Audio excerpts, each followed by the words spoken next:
I mean, I'm all for food, but I would like to talk about data. What a transition. What prompted No, that? no, I'm terrible at transitions because I just want to talk about what I want to talk about.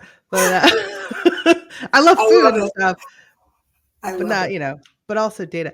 I'm just thinking, so while we're kind of streamlining a whole operation, it's a little bit tough to figure out whose process actually is the one that works the best. You Yeah. can see kind of how people feel about it.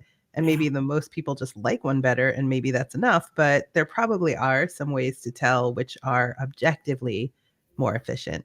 So, what kinds of things should you look at in Yeah. between bowls of soup?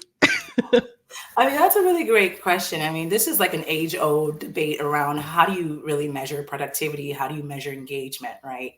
Um, for me, data is I have an interesting relationship with data. Like my whole thing is it's what you use it for. I don't enjoy gathering data and synthesizing data just for data's sake. I want to do so to improve decision quality and I want it to influence communications, right? So at every given turn, if I'm looking at a particular business unit or a process, I'm trying to understand, okay, what's the end objective here? What's the client experience? What's the employee experience? How are we meeting our numbers from a return perspective? And then, okay, how do we know what good looks like? That's one data point, right? Defining that.